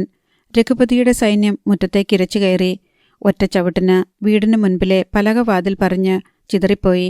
പൊളിഞ്ഞു വീണ വാതിലിന് അപ്പുറത്തെ കാഴ്ച കണ്ട് രഘുപതിയും കൂട്ടരും അമ്പരന്നുപോയി. വിശാലമായ ഹാളിൽ ചമ്രം പടിഞ്ഞിരുന്ന് ഭക്ഷണം കഴിക്കുന്ന ഒരു ചെറുപ്പക്കാരൻ. അവന്റെ മുൻപിലെ പാത്രത്തിലേക്ക് ഭക്ഷണം വിളമ്പുകയാണ് ഉമാശങ്കരി. പവിത്രജ്വാല അയാൾ കഴിക്കുന്നത് നോക്കി പുഞ്ചിരിയോടെ ഭിത്തിചാരി നിൽക്കുന്നു. വാതിൽ പൊളിഞ്ഞു വീണിട്ടും വാതിലിനപ്പുറത്ത് ഗുണ്ടാ പട്ടാളത്തെ കണ്ടിട്ടും അവർക്കൊരു കൂസലുമുണ്ടായിരുന്നില്ല. രഘുപതിയുടെ കണ്ണുകൾ ചുരുങ്ങി ചെറുതായി. അടുത്ത നിമിഷം ഗുണ്ടകളുടെ കയ്യിൽ മടവാളുകൾ പ്രത്യക്ഷപ്പെട്ടു. അതിന്റെ നിഴലുകൾ വീടിന്റെ ഭിത്തിയിലേക്ക് പത്തി ഉയർത്തിപ്പിടിച്ച പാമ്പുകളെപ്പോലെ നീണ്ടുവന്നു. പൊടുന്നനെ തറയിലിരുന്ന് ഭക്ഷണം കഴിച്ചുകൊണ്ടിരുന്ന ചെറുപ്പക്കാരൻ പതിയെ തലതിരിച്ചു. അവന്റെ മുഖം കണ്ടതും രഘുപതിയുടെയും കൂട്ടരുടെയും തലയ്ക്കുള്ളിൽ 1000 മിന്നലുകൾ ഒന്നിച്ചുണ്ടായി. ചന്ദ്രമൗലി. കണ്ണു ചിമ്മി രഘുപതിയും കൂട്ടരും ഒന്നുകൂടി നോക്കി. ചന്ദ്രമൗലി തന്നെ. സർവശ്രീ, നായിന്റെ മക്കള് എല്ലാവരുമുണ്ടല്ലോ. ചന്ദ്രമൗലി ചിരിച്ചു. പിന്നെ ഗ്ലാസ്സിലിരുന്ന വെള്ളം എടുത്തു കുടിച്ചുകൊണ്ട് നിവർന്നു. രഘുപതിയും കൂട്ടരും ഒന്നും മനസ്സിലാവാതെ നിൽക്കുകയായിരുന്നു. ചന്ദ്രമൗലി തലതിരിച്ച് ഉമാശങ്കരിയുടെയും പവിത്രയുടെയും നേരെ നോക്കി. പിന്നെ വീണ്ടും രഘുപതിക്കും കൂട്ടർക്കും നേരെ തിരിഞ്ഞു. ഒന്നും മനസ്സിലാവുന്നില്ല അല്ലേ? പറയാനുള്ളത് ഞാൻ സ്ട്രെയിറ്റായിട്ട് പറയാം. എൻ്റെ അമ്മയും പെങ്ങളുമായത്. എന്നുവച്ചാൽ അറവുകാട് ശിവശങ്കരൻ്റെ മകനാണ് ഞാൻ എന്ന് 10ാമത്തെ വയസ്സിൽ പുഴവെള്ളം കൊണ്ടുപോയി എന്ന് എൻ്റെ അച്ഛൻ വിശ്വസിച്ചിരുന്ന മകൻ. ഒരു നിമിഷം ചന്ദ്രമൗലി മിണ്ടിയില്ല. പിന്നെ രഘുപതിയുടെ കണ്ണുകളിലേക്ക് നോക്കി. ഞാനീ കൈയൊന്നു കഴുകിയിട്ട് നമുക്ക് അടുത്ത കാര്യപരിപാടിയിലേക്ക് കിടക്കാം. എന്താ? അധ്യായം 14. ശ്വാസം കഴിക്കാൻ മറന്നു നിൽക്കുകയായിരുന്നു രഘുപതിയും ആളുകളും. ചന്ദ്രമൗലി അറവുകാട് ശിവശങ്കരൻ്റെ മകനാണെന്ന്. കൈ കഴുകിയിട്ട് ചന്ദ്രമൗലി പതിയെ തിരിയുന്നത് രഘുപതി കണ്ടു. അപ്പം എങ്ങനെയാളിയാ? പണി തുടങ്ങുമല്ലേ? കയ്യിലെ വെള്ളം കുടഞ്ഞുകൊണ്ട് ചന്ദ്രമൗലി മുൻപോട്ട് വന്നു. മൗലി. രഘുപതിയുടെ ശബ്ദം പതുങ്ങി. ഇവിടെ ഞാനും നീയും തമ്മിൽ യാതൊരു പ്രശ്നവുമില്ല. ഞങ്ങൾക്ക് വേണ്ടത് ഈ അമ്മയെയും മോളെയുമാ. ഉമാശങ്കരിയെയും പവിത്രയെയും നോക്കിയ രഘുപതിയുടെ ചുണ്ടിൽ ഒരു ചിരിയുണ്ടായി. ഇവരും നീയും തമ്മിലുള്ള ബന്ധം എന്താണെന്നൊന്നും ഞാൻ ചെയ്യുന്നില്ല. നീ പറയുന്നതൊന്നും ഞാൻ വിശ്വസിക്കത്തുമില്ല. പിന്നെ നിനക്ക് ഷെയർ വല്ലതും വേണമെങ്കിൽ നമുക്ക് ജയമോഹൻ സാറുമായി സംസാരിച്ച് ശരിയാക്കാമടോ. ചന്ദ്രമൗലിയുടെ പല്ലുകൾ ഞെരിയുന്ന ശബ്ദം മാത്രമേ രഘുപതി കേട്ടുള്ളൂ. എൻ്റെ അമ്മയുടെയും പെങ്ങളുടെയും മാനത്തിന് എന്നോട് വില പറയുന്നോടാ. വലതുകാലിലെ ചെരുപ്പ് പാതി ഊരിയിട്ട് ചന്ദ്രമൗലി തിരികെയിട്ടു. സ്റ്റണ്ടിന് മുൻപ് ചെരുപ്പ് ഞാൻ ഊരുന്നില്ല അളിയ. വിരലുകൾ മടക്കി ഞൊട്ട പൊട്ടിക്കുന്നുമില്ല. അങ്ങനെയൊക്കെ ചെയ്താൽ ഞാൻ സൂപ്പർ സ്റ്റാർ ലാലേട്ടനെ അനുകരിക്കുകയാണെന്ന ചിലർ പറയുന്നത്. അതുകൊണ്ട് രഘുപതി, ഞാൻ എൻ്റെ സ്റ്റൈലിൽ ചവിട്ടും. നീ നിന്റെ സ്റ്റൈലിൽ വീണോളണം. പിന്നൊരു പ്രത്യേക കാര്യം മച്ചു, നീ സ്ലോ മോഷനിൽ വീഴരുത്. പറഞ്ഞതും ചന്ദ്രമൗലി കാലുയർത്തി ചവിട്ടിയതും ഒരുമിച്ചായിരുന്നു. പിന്നിൽ നിന്ന് 4 ഗുണ്ടകളെയും പറത്തിക്കൊണ്ട് രഘുപതി പിന്നിലേക്ക് തെറിച്ചുപോയി. ഒരു ചവിട്ടിന് 3-4 പക്ഷി. ചന്ദ്രമൗലിയുടെ മുരൾച്ച മാത്രമേ പിന്നീട് കേട്ടുള്ളൂ. മുറ്റത്തുനിന്ന് രഘുപതിയും ആളുകളും ഉപ്പുപാടത്തിന് നടുവിലെത്തിയിരുന്നു. വെള്ളമഞ്ഞ് പോലെ പരന്നു കിടക്കുന്ന ഉപ്പുപാടങ്ങൾക്ക് നടുവിൽ പരന്നു വീഴുന്ന നിലാവിന് താഴെ തല അല്പം ചരിച്ച് ചന്ദ്രമൗലി നിൽക്കുന്നത് രഘുപതിയും കൂട്ടരും കണ്ടു. ഉപ്പുപരലുകളുടെ കൂമ്പാരത്തിന് നടുവിൽ നിന്ന് ചന്ദ്രമൗലി എന്തോ ഒന്ന് വലിച്ചെടുക്കുന്നു. ഉപ്പുപരലുകൾ നിരത്താൻ ഉപയോഗിക്കുന്ന ഇരുമ്പിൻ്റെ പിടിയുള്ള കലപ്പ പോലത്തെ റേക്കായിരുന്നു അത്. അതുകൊണ്ടായിരുന്നു പിന്നീടത്തെ പ്രയോഗം. പടക്കം പൊട്ടുന്നത് പോലത്തെ ശബ്ദവും അലറിക്കരച്ചിലും മാത്രമേ കേട്ടുള്ളൂ. ഗുണ്ടകളിൽ ചിലർ ചിതറി ഓടിക്കളഞ്ഞു. ഉപ്പുകൂനയിലേക്ക് വീണ രഘുപതിയുടെ തല പാതിയോളം ഉപ്പുകല്ലുകൾക്ക് അടിയിലായിരുന്നു. രഘുപതിയെ ചന്ദ്രമൗലി പിടിച്ചു പൊക്കി. 6 പാക്ക് ബോഡിയാണല്ലോടാ രഘുപതി നിന്റേത്. ചന്ദ്രമൗലി കൈ ചുരുട്ടി രഘുപതിയുടെ നെഞ്ചിന്റെ മധ്യത്തിൽ ഒറ്റയിടിയിടിച്ചു. ഐസ് പാക്കിലാക്കി കൊടുത്തുവിടട്ടേടാ നിന്റെ ജയമോഹൻ മറ്റവന്. നിലവിളിക്കാൻ പിളർന്ന രഘുപതിയുടെ വായിലേക്ക് ഒരു പിടി ഉപ്പ് ചന്ദ്രമൗലി വാരിയിട്ടു. തുപ്പാൻ തുടങ്ങിയപ്പോൾ ചുണ്ടുകളും കൂട്ടി ഒറ്റയിടി കൂടി. കണ്ണും പൂട്ടി വിഴുങ്ങിക്കോ. അണ്ണാക്കിലെ മുറിവും ഉണങ്ങും. ഒത്താൽ തൈറോയിഡിന്റെ പ്രശ്നവും തീരും.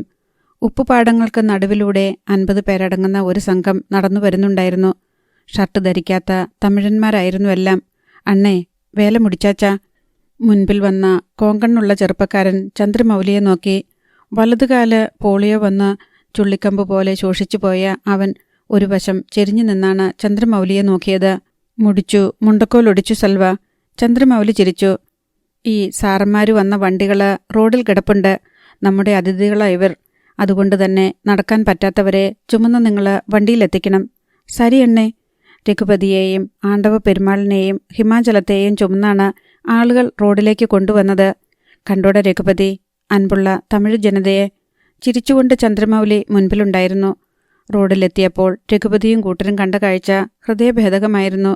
എൻഡവറിനും സുമവാനുകൾക്കും മീതെ എലിക്കൂട്ടങ്ങളെപ്പോലെ ഒരു സംഘം ആളുകൾ. ഒറ്റ വണ്ടിയുടെയും ഒരു ഗ്ലാസ് പോലും അവശേഷിച്ചിട്ടില്ല. എൻഡവറിൻ്റെ നീളമേറിയ സെൻട്രൽ സീറ്റ് വലിച്ചിളക്കിയെടുക്കുകയാണ് 5-8 പേർ ചേർന്ന്. സ്ത്രീകളും കുട്ടികളും കൂട്ടത്തിലുണ്ട്. വെട്ടുക്കിളികൾ ഫാമിലിയായിട്ട് പർച്ചേസിന് ഇറങ്ങിയതുപോലെയുണ്ട് അല്ലേ രഘുപതി? ചന്ദ്രമൗലി ചിരിയോടെ തലതിരിച്ച് രഘുപതിയെ നോക്കി.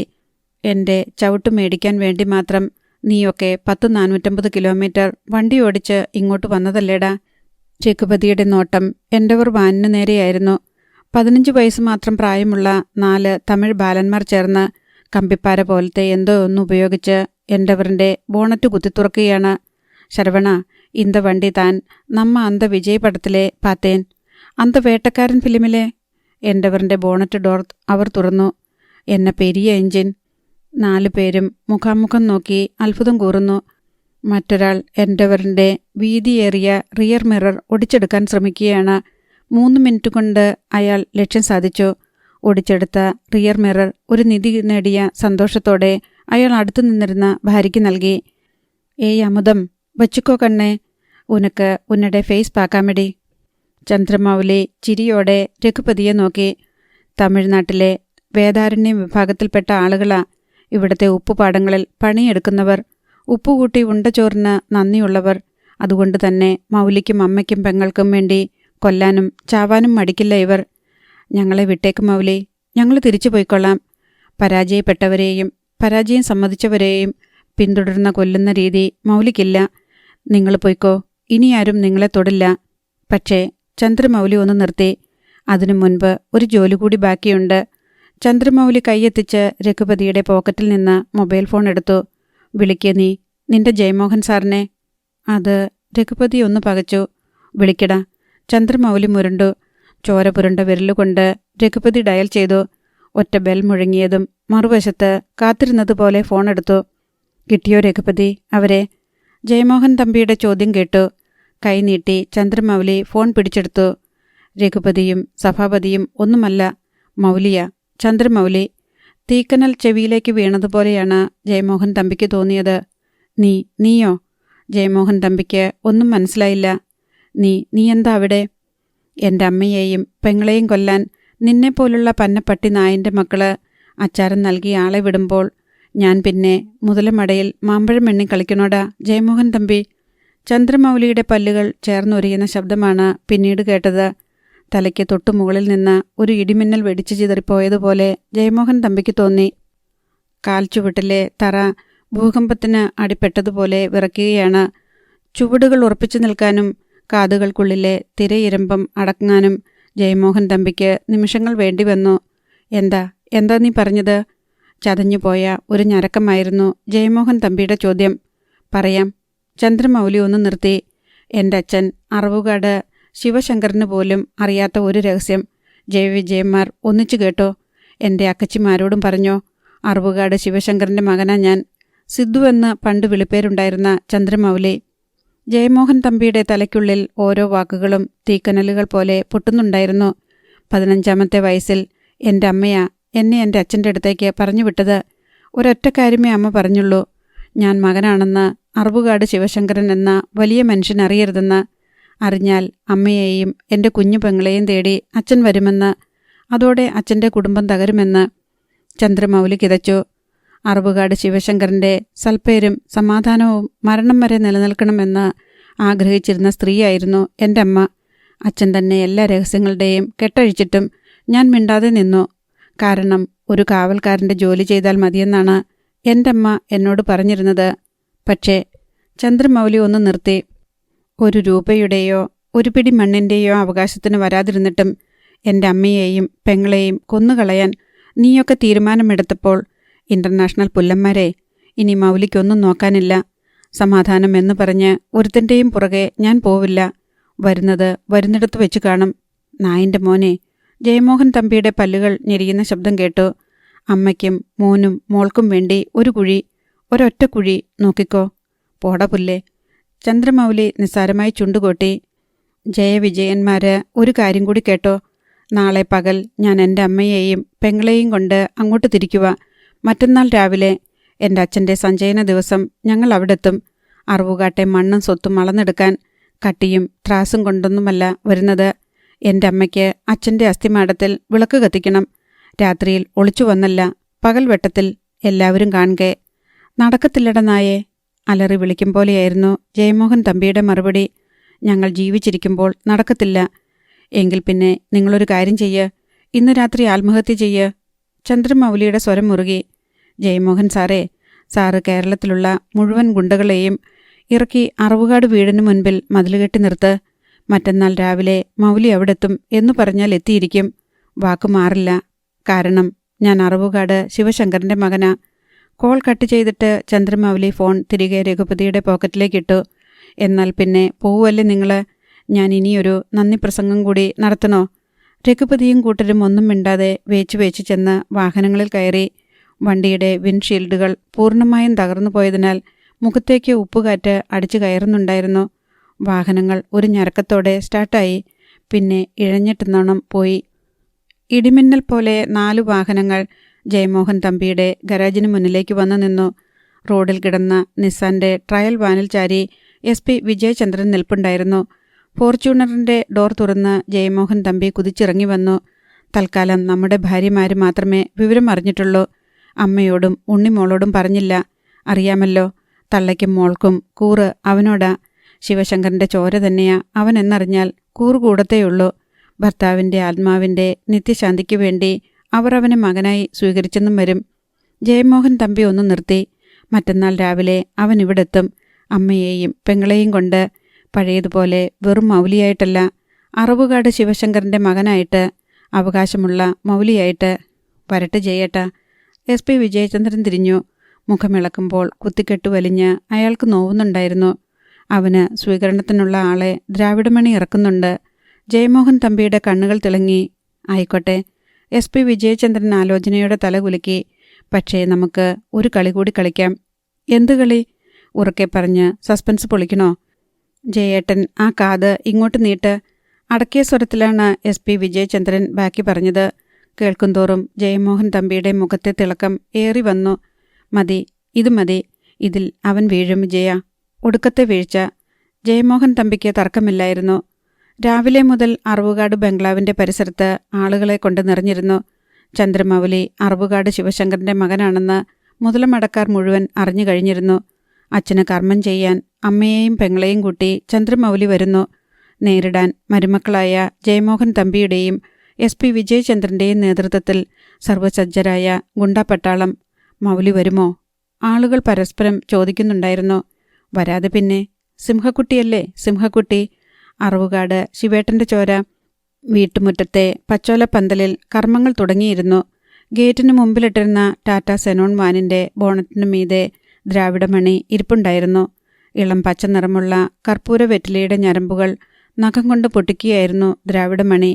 പിന്നിൽ നിന്ന് ഫോണുമായി ജയമോഹൻ തമ്പി ഓടി വന്നു. മണി ഇങ്ങോട്ട് തിരിച്ചിട്ടുണ്ട്.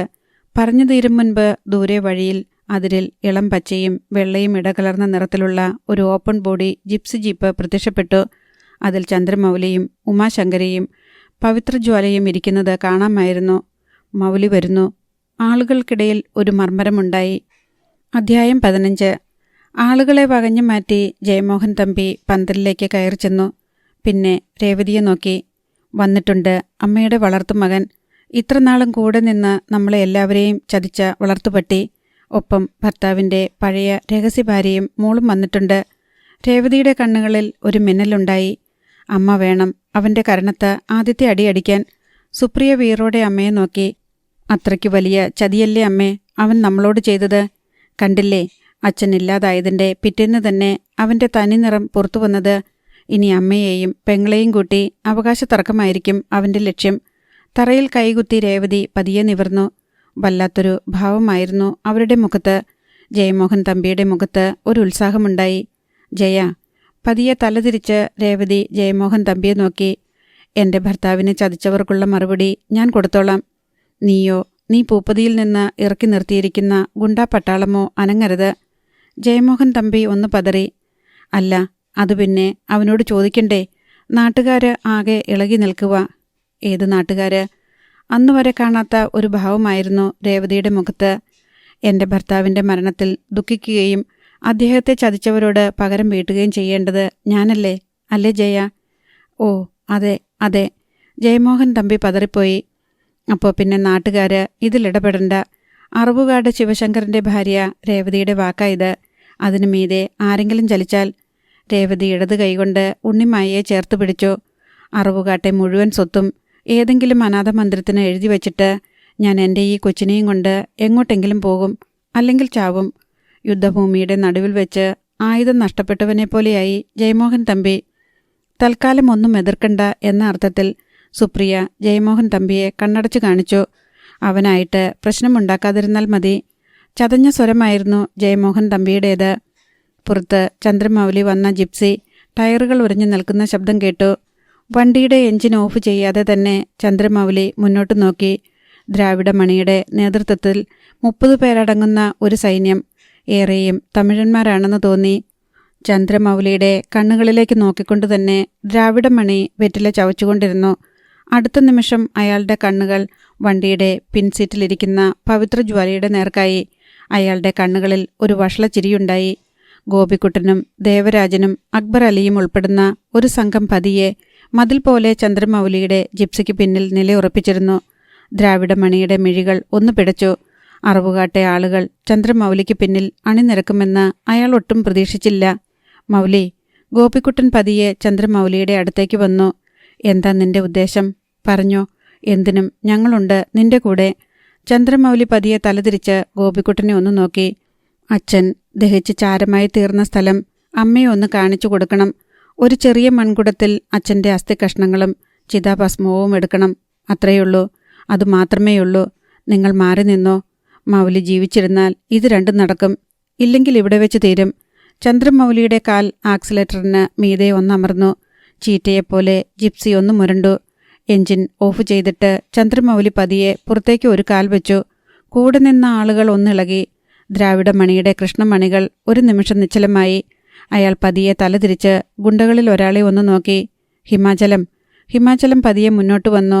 ചന്ദ്രമൗലി ഹിമാചലത്തിൻ്റെ കണ്ണുകളിലേക്ക് നോക്കി. തലേന്ന് കിട്ടിയ ചതവും ചോരപ്പാടുകളും മുഖത്ത് അതുപോലെയുണ്ട്. മൗലി, ഹിമാചലം പതിയെ വിളിച്ചു. ഇത് നിന്റെ സ്വാമിത്വപ്പല്ല. വേദാരണ്യത്തിലെ തമിഴന്മാരും നിന്റെ കൂടെയില്ല. അവിടെ ഞങ്ങൾ ഇന്നലെ ഉപ്പ് തിന്നെങ്കിൽ ഇന്ന് നിന്റെ തല ഇവിടെ മണ്ണ് തിന്നും. ഹിമാചലത്തിൻ്റെ പിന്നിലേക്ക് ജയമോഹൻ തമ്പി വന്നു. ചന്ദ്രമൗലിയുടെ കണ്ണുകളിൽ ഒരു മിന്നലുണ്ടായി. ചന്ദ്രമൗലി ഒരു ചുവടുകൂടി മുന്നോട്ട് വെച്ചു. പിന്നെ ജയമോഹൻ തമ്പിയുടെ കണ്ണുകളിലേക്ക് നോക്കി. ജനിപ്പിച്ച അച്ഛന് കർമ്മം ചെയ്യുക എന്നത് ഏതു മകൻ്റെയും അവകാശമാ. അറവുകാട്ടെ സ്വത്ത് ചോദിക്കാൻ വന്നതല്ല ഞാൻ. എൻ്റെ അച്ഛൻ്റെ ജീവൻ കത്തിയ ചാരത്തിൽ ഒരു പിടി എനിക്ക് വേണം. അത് മതി എനിക്ക്, അത് മാത്രം മതി. എന്നിട്ട് തിരിച്ചു പോയിക്കൊള്ളാം. ഒരവകാശവും പറയാതെ. തടയരുത്, അപേക്ഷിക്കുകയെ ഞാൻ. നടക്കത്തില്ലട നായേ. ജയമോഹൻ തമ്പി മുണ്ടു മടക്കി കുത്തി. അച്ഛൻ്റെ കൂടെ ഇത്രയും കാലം നടന്ന് ചതിച്ചതും വെട്ടിച്ചതും സമ്പാദിച്ചതും പോരാഞ്ഞ് ഇനി ചാരം കൂടി വേണോ? എന്തിനാടാ? കലക്കി കുടിക്കാനോ? ഒരു ചൂട് നീ മുന്നോട്ട് വെച്ചാൽ പച്ചയ്ക്ക് കത്തിക്കും. നിന്നെ മാത്രമല്ല, മടിശീലയ്ക്ക് കനമുള്ളവർക്ക് മുന്നിൽ മടിക്കുത്തഴിച്ചുകൊടുത്ത് മക്കളെ സമ്പാദിക്കുന്ന നിന്റെ അമ്മയും അവരു കൊണ്ടു നടന്നു വിൽക്കുന്ന ഈ പഴച്ച പെണ്ണിനെയും. ഉമാശങ്കരിയുടെയും പവിത്രയുടെയും മുഖത്ത് ഒരു വിങ്ങലുണ്ടായി. ജയേട്ടാ. വളരെ ശാന്തമായിട്ടായിരുന്നു ചന്ദ്രമൗലിയുടെ വിളി. ഞാൻ പറഞ്ഞല്ലോ, ഒരു യുദ്ധത്തിനല്ല എൻ്റെ വരവ്. ഒന്നും അവകാശപ്പെട്ടോ ആവശ്യപ്പെട്ടോ അല്ല. അച്ഛൻ ഉറങ്ങിത്തീർന്ന സ്ഥലം അമ്മയെ ഒന്ന് കാണിച്ചു കൊടുക്കണം. പിന്നെ ഒരു പിടി ചാരം. നടക്കത്തില്ലെന്ന് പറഞ്ഞു. ശരി. ചന്ദ്രമൗലി ഒന്ന് തലകുലുക്കി. ഇനി ജയേട്ടൻ്റെ ഇഷ്ടം. ഞാനൊന്ന് ശ്രമിച്ചു നോക്കാം, അല്ലേ? തിരിഞ്ഞ് ഉമാശങ്കരിയെയും പവിത്രയെയും ചന്ദ്രമൗലി നോക്കി. പേടിക്കണ്ട, ഇറങ്ങിവാ. ഇതൊന്നും മൂർഖൻ പാമ്പുകളല്ല, സാദാ കുളയട്ടകളാ. കാലിൽ കടിച്ചാൽ ചവിട്ടി ഞെരിച്ചു കളഞ്ഞാൽ മതി. ഉമാശങ്കരിയും പവിത്രയും പതിയെ ജീപ്പിൽ നിന്നിറങ്ങി. മൗലി, വേണ്ട, ജയമോഹൻ തമ്പി താക്കീതുപോലെ പറഞ്ഞു.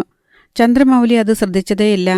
ഒരു ചുവടുകൂടി ചന്ദ്രമൗലി മുന്നോട്ട് വെച്ചതും ഹിമാചലം ഭയന്ന പോലെ പിന്നോട്ട് മാറിക്കളഞ്ഞു. അടുത്ത നിമിഷം വായുവിലൂടെ ഒരു മടവാൾ പറന്നുവന്നു. ഹിമാചലം കൈയെത്തിച്ച് അത് പിടിച്ചു. പിന്നെ ചന്ദ്രമൗലിയെ നോക്കി ചിരിച്ചു. എത്ര കഷ്ണമാക്കണം നിന്നെ? 2 അതോ 3? അല്ലെങ്കിൽ ചുമ്മാ നുറുക്കിയേക്കട്ടെ? ചോദിച്ചതും ഹിമാചലം മടവൾ ആഞ്ഞു വീശിയതും ഒന്നിച്ചായിരുന്നു. മോനെ. പിന്നിൽ നിന്ന് ഉമാശങ്കരിയുടെ കരച്ചിൽ കേട്ടു. തലയ്ക്ക് നേരെ വന്ന വെട്ട് മൗലി തടഞ്ഞു. പിന്നെ ഹിമാചലത്തിൻ്റെ കൈ പിന്നിലേക്ക് മലർത്തി. ഹിമാചലത്തിൻ്റെ വായിൽ നിന്ന് ഒരലർച്ചയുണ്ടായി. ചുമലിലെ പേശിനാരുകൾ വലിഞ്ഞു പൊട്ടുന്ന ഒച്ച അടുത്തു നിൽക്കുന്നവർക്ക് കേൾക്കാമായിരുന്നു. മടവാൾ തറയിലേക്ക് വീണു. ചന്ദ്രമൗലി അത് തൊട്ടതുപോലുമില്ല. ജയേട്ടാ, ഞാൻ വീണ്ടും പറയുന്നു. ചന്ദ്രമൗലി ജയമോഹൻ തമ്പിയെ നോക്കി. ഞാനിപ്പോൾ തന്നെ തിരിച്ചു പോയിക്കൊള്ളാം. വന്ന പോലെ നീ തിരിച്ചു പോകണ്ടടാ. ജയമോഹൻ തമ്പി കൈ ഒങ്ങിക്കൊണ്ട് മുൻപോട്ട് കുതിച്ചു വന്നു. ആ അടിയും ചന്ദ്രമൗലി തടുത്തു. സമ്മതിക്കത്തില്ലെന്ന് വെച്ചാൽ? ജയമോഹൻ തമ്പിയെ ഒന്ന് വട്ടം കറക്കിയിട്ട് ചന്ദ്രമൗലി ആൾക്കൂട്ടത്തിനിടയിലേക്ക് തള്ളി. ടാറ്റ സെനോൺ വാനിൻ്റെ ബോണറ്റിനു മീതെ ഇരുന്ന് നേർത്തൊരു ചിരിയോടെ എല്ലാം കാണുകയായിരുന്നു ദ്രാവിഡമണി. പതിയെ വെറ്റില ചവയ്ക്കുന്നതല്ലാതെ ദ്രാവിഡമണി അനങ്ങിയതുപോലുമില്ല. ഒരു ചൂടുകൂടി ചന്ദ്രമൗലി മുന്നോട്ട് വെച്ചതും മുഖമടച്ച് ഒരടി കിട്ടി. കണ്ണുകൾ ഒരു നിമിഷത്തേക്ക് മങ്ങിപ്പോയി. അടുത്ത നിമിഷം മുന്നിൽ നിൽക്കുന്ന ആളെ കണ്ട് ചന്ദ്രമൗലി പകച്ചുപോയി. രേവതി. രേവതിയുടെ മിഴികൾ എരിയുന്നത് ചന്ദ്രമൗലി കണ്ടു. അമ്മേ. ചന്ദ്രമൗലി വേദനയോടെ വിളിച്ചു. മിണ്ടരുത് നീ. ചന്ദ്രമൗലിയുടെ കവിളത്ത് ഒരടി കൂടി വീണു. അറുവുകാട് വീടിൻ്റെ മുറ്റത്തു തന്നെ വേണോടാ നിന്റെ ഈ ഗുണ്ടായിസം? അടുത്ത നിമിഷം പൊട്ടിക്കരഞ്ഞുകൊണ്ട് രേവതി ചന്ദ്രമൗലിയുടെ ഷർട്ടിൽ കുത്തിപ്പിടിച്ചു. എന്തിനാടാ ഇങ്ങനൊരു ചതി ഞങ്ങളോട് കാണിച്ചത്? എന്തിനാ നീ എല്ലാം മറച്ചു വച്ചത്? പറയ്, എന്തിനാ എല്ലാം ഒളിച്ചു വച്ചതെന്ന്? അമ്മേ, ഞാൻ. ചന്ദ്രമൗലിയുടെ മുഖം ഒരു കരച്ചിലിരച്ചു വന്ന് ഒന്ന് പിടച്ചു. ജയമോഹൻ തമ്പിയുടെയും സുപ്രിയയുടെയും മുഖത്ത് ഒരു വിജയഹാസമുണ്ടായി. എൻ്റെ അമ്മ എന്നോട് പറഞ്ഞു വിട്ടത് ഒന്നും അച്ഛനെ അറിയിക്കരുതെന്ന്. ആരും ഒരിക്കലും ഇവിടൊന്നും അറിയരുതെന്നും പറഞ്ഞു. അറുവുകാട് വീടിൻ്റെ അഭിമാനം ഞാനും അമ്മയും നിമിത്തം ഇല്ലാതാവരുത്. അറുവുകാട് ശിവശങ്കരൻ എന്ന വലിയ മനുഷ്യൻ ആരുടെയും ചോദ്യങ്ങൾക്ക് മുന്നിൽ തലകുനിച്ചു നിൽക്കാൻ ഇടവരരുത്. ചന്ദ്രമൗലി ഒന്ന് നിർത്തി. അച്ഛനെ അടുത്തുനിന്ന് കാണണം. അതുമാത്രമായിരുന്നു എൻ്റെ ലക്ഷ്യം. അതിനു വേണ്ടിയാ ഞാൻ. അതിലൊരു ചതിയൊന്നും എനിക്ക് തോന്നിയിട്ടില്ല. ഞാൻ ആരാണെന്ന് ആരും അറിയുന്നില്ല. ഞാൻ ആരോടും ഒന്നും ആവശ്യപ്പെടുന്നുമില്ല. ആയിക്കോട്ടെ. രേവതിയുടെ സ്വരത്തിൻ്റെ കടുപ്പം കുറഞ്ഞില്ല. ഇനി എന്താ നിനക്ക് വേണ്ടത്? ശിവേട്ടൻ്റെ സിംഹാസനമോ? അതോ അറുവുകാട്ടെ നിധികൾ സൂക്ഷിച്ചിരിക്കുന്ന നിലവറകളുടെ താക്കോലോ? ഒന്നും വേണ്ട. ചന്ദ്രമൗലിയുടെ മിഴികൾ നനഞ്ഞു. ഞാൻ പറഞ്ഞു, എനിക്ക് വേണ്ടത് എന്താണെന്ന്. അച്ഛൻ്റെ ഒരു പിടിച്ചാരം. അതുമായിട്ട് ഞാൻ തിരിച്ചു പോയിക്കൊള്ളാം. രേവതി ഒന്നും മിണ്ടിയില്ല. അവരുടെ നോട്ടം ഉമാശങ്കരിയുടെ മുഖത്തായിരുന്നു. തൻ്റെ ഭർത്താവിനെ വല്ലാതെ സ്വാധീനിച്ച സ്ത്രീ. തൻ്റെ ജീവിതത്തിൻ്റെ ഒരു ഭാഗം താൻ അറിയാതെ കവർന്നെടുത്തവൾ. കുറ്റബോധത്തോടെ ചെയ്തത് ഏറ്റുപറയുമ്പോഴും ശിവേട്ടൻ്റെ വാക്കുകളിൽ ഇവളോടുള്ള സ്നേഹമുണ്ടായിരുന്നു. രേവതിയുടെ അടുത്ത നോട്ടം പവിത്രജ്വാലയുടെ മുഖത്തായിരുന്നു. ഉണ്ണിമായയേക്കാൾ 1-2 വയസ്സ് കൂടുതൽ കാണും. അമ്മേ. ജയമോഹൻ തമ്പി വീറോടെ രേവതിയെ നോക്കി. അടിച്ചിറക്കി വിട് ഈ നായ്ക്കളെ. അറുവുകാട് വീടിൻ്റെ മുറ്റത്ത് നിൽക്കാൻ എന്തു യോഗ്യ? ജയമോഹൻ തമ്പി മുഴുമിപ്പിക്കും മുമ്പ് രേവതി കൈ ഉയർത്തി തടഞ്ഞു. ഒരു പിടി ചാരത്തിൻ്റെ അവകാശമല്ലേ അവൻ ചോദിക്കുന്നുള്ളൂ. അത് എടുത്തുകൊണ്ട് പോയിക്കോട്ടെ. അതിൻ്റെ പേരിൽ ഇനി ഇവിടെ ആരുടെയും ചോര വീഴരുത്. അമ്മേ. ജയമോഹൻ തമ്പി സംശയത്തോടെ രേവതിയെ നോക്കി. ഞാനെന്താ ഇത് അനുവദിക്കുന്നത് എന്നാവും നീ കരുതുന്നത് അല്ലേ? അറുവുകാട് ശിവശങ്കരൻ എന്ന പാവത്തിൻ്റെ ആത്മാവ് ഈ യുദ്ധങ്ങൾ കണ്ട് നോവാതിരിക്കാൻ വേണ്ടിയാ. ഇനി ഇവിടെ ചന്ദ്രമൗലി ഉണ്ടാവില്ല. അറുവുകാട് വീട്ടിലല്ല, ഈ നാട്ടിൽ. ചന്ദ്രമൗലിയുടെ മിഴികൾ തുളുമ്പി. മൗലി. രേവതി ചന്ദ്രമൗലിയുടെ കണ്ണുകളിലേക്ക് നോക്കി. അച്ഛൻ്റെ ഒരു പിടി ചിതാഭസ്മം നിനക്കെടുക്കാം. പക്ഷെ നീ എനിക്ക് ഒരു വാക്ക് തരണം. എന്നോടൊരു സത്യം ചെയ്യണം. രേവതിയുടെ കണ്ണുകൾ ഒന്ന് കുറുകി. നീ സ്നേഹിച്ചിരുന്നു എന്ന് പറയുന്ന ആ മനുഷ്യൻ്റെ ആത്മാവിൽ തൊട്ടുവേണം ആ സത്യം എനിക്ക് തരാൻ. അമ്മ പറയ്. ഒരു പിടി ചിതാഭസ്മവുമായി നീ ഈ നാട്ടിൽ നിന്ന് ഇന്ന് തന്നെ പോണം. ഒരവകാശവും പറഞ്ഞ് ഇനി ഇവിടേക്ക് വരരുത് ഒരിക്കലും. എനിക്ക് എൻ്റെ മക്കളും മരുമക്കളുമാ വലുത്. വേദന കൊണ്ട് ചന്ദ്രമൗലിയുടെ മുഖം പിടഞ്ഞു. 1-2 നിമിഷത്തേക്ക് ചന്ദ്രമൗലി മിണ്ടിയില്ല. പിന്നെ മുഖമുയർത്തി രേവതിയുടെ കണ്ണുകളിലേക്ക് നോക്കി. ഞാൻ പോയിക്കൊള്ളാം. ഇനി വരില്ല ഒരിക്കലും. ചന്ദ്രമൗലിയുടെ മുഖത്തുനിന്ന് രേവതി നോട്ടം മാറ്റിക്കളഞ്ഞു. എങ്കിൽ ശിവേട്ടനെ ദഹിപ്പിച്ചെടുത്ത് 5 മിനിറ്റ് നിൽക്കാൻ നിനക്ക്. പരമാവധി 5 മിനിറ്റ്. അത് കഴിഞ്ഞാൽ നിന്റെ അമ്മയെയും പെങ്ങളെയും കൂട്ടി മടങ്ങിക്കോണം. ചന്ദ്രമൗലി തലയാട്ടി. പിന്നെ തിരിഞ്ഞ് ഉമാശങ്കരിയുടെ കയ്യിൽ പിടിച്ചു. പവിത്രയെയും കൂട്ടി മുന്നോട്ട്. ആരും തടഞ്ഞില്ല. ചാമ്പലിളകുന്ന ചിതയ്ക്ക് മുന്നിൽ ചന്ദ്രമൗലി നിന്നു. ഉമാശങ്കരിയും പവിത്രയും നേർത്ത സ്വരത്തിൽ വിതുമ്പുന്നുണ്ടായിരുന്നു. ചന്ദ്രമൗലി പതിയെ തറയിലേക്ക് മുട്ടുകുത്തി. പിന്നെ ചാരത്തിലേക്ക് കൈനീട്ടി. അറുവുകാട് ശിവശങ്കരന്റെ ജീവൻ തിരയുന്നതുപോലെ ചന്ദ്രമൗലിയുടെ വിരലുകൾ ചിതയ്ക്കുള്ളിൽ പരതിക്കൊണ്ടിരുന്നു. വിരലുകൾക്കിടയിൽ ഒരു പിടി ചാരം മുറുകി. രാത്രി, മഴ. ജനലഴികൾക്ക് പിന്നിൽ രേവതി നിൽപ്പുണ്ടായിരുന്നു. അമ്മേ. പിന്നിൽ നിന്ന് പതിഞ്ഞ സ്വരത്തിൽ ഉണ്ണിമായയുടെ വിളി കേട്ടു. രേവതി പതിയെ തിരിഞ്ഞു. മൗലിയോട് അമ്മ അങ്ങനൊന്നും പറയരുതായിരുന്നു. അങ്ങനെ ആട്ടി ഇറക്കി വിടരുതായിരുന്നു. പിന്നെ ഞാൻ എന്തു വേണമായിരുന്നു? രേവതിയുടെ മുഖത്ത് വേദന പടർന്നു. അവനെ കൊല്ലാൻ കൂട്ടം കൂടി നിൽക്കുന്നവർക്ക് നടുവിൽ നിന്ന് അവനോട് സ്നേഹം കാണിക്കണമായിരുന്നോ? ചത്തുവീണാലും ശിവേട്ടൻ്റെ ഒരു പിടി ചാരമില്ലാതെ അവൻ പോവില്ലെന്ന് എനിക്കറിയാമായിരുന്നു. അവനെ രക്ഷിക്കാൻ എനിക്ക് അവനെ തല്ലേണ്ടി വന്നു. അങ്ങനൊക്കെ പറയേണ്ടി വന്നു. രേവതി പൊട്ടിക്കരഞ്ഞു. ഉണ്ണിമായ സ്തബ്ധയായി നിന്നു. ഒരു നോട്ടം കൊണ്ടെങ്കിലും ഞാൻ അവനോട് അല്പം സ്നേഹം കാണിച്ചാൽ ആട്ടിയിറക്കി വിട്ടാലും പോവാത്ത നായ്ക്കുട്ടിയെപ്പോലെ അവനിവിടെ നിൽക്കുമെന്ന് എനിക്കറിയാമായിരുന്നു. എല്ലാവരും ചേർന്ന് അവനെ കൊല്ലും. ആ പാവം അമ്മയെയും മകളെയും കൊല്ലും. അവന് അവകാശപ്പെട്ടതൊക്കെ ഒട്ടും കുറയാതെ ഞാൻ അവന് തന്നെ നൽകും. തൽക്കാലം എവിടേക്കെങ്കിലും ഒന്ന് മാറി നിൽക്കട്ടെ അവൻ. മറ്റുള്ളവരുടെ പക പതിയെ ഒന്ന് ആറി തണുക്കട്ടെ. രേവതി ഒന്ന് നിർത്തി. അവനെ അടിച്ചപ്പോൾ അവനല്ല നൊന്തത്, എനിക്കാ. ഒരു കരച്ചിലിരച്ചു വന്ന് രേവതിയുടെ വാക്കുകളെ മൂടിക്കളഞ്ഞു. കോട്ടമലയുടെ അടിവാരത്തിലുള്ള റോഡിലൂടെ ചന്ദ്രമൗലിയുടെ ടാറ്റ സഫാരി വന്നു. കനത്ത മഴയിൽ പതിയെയാണ് വണ്ടി നീങ്ങിക്കൊണ്ടിരുന്നത്. ചിലങ്കയെ കൂട്ടിക്കൊണ്ടുവരാനുള്ള പോക്കാണ്. ഉമാശങ്കരിയെയും പവിത്രയെയും ഗോപിക്കുട്ടൻ്റെ വീട്ടിലിരുത്തി. വളവ് തിരിഞ്ഞതും ചന്ദ്രമൗലി ബ്രേക്കിൽ കാലമർത്തി. റോഡിന് നടുവിൽ ഒരു പോലീസ് ജീപ്പ് കിടപ്പുണ്ടായിരുന്നു. മഴക്കോട്ട് ധരിച്ച പോലീസുകാർ തൻ്റെ വണ്ടിയുടെ നേരെ വരുന്നത് വൈപ്പർ തിന്നുന്ന ഫ്രണ്ട് ഗ്ലാസിനപ്പുറം ചന്ദ്രമൗലി കണ്ടു. ടാറ്റ സഫാരിയുടെ പിന്നിലേക്ക് ഒരു പോലീസ് ജീപ്പ് കൂടി വന്നു നിന്നു. അധ്യായം 16.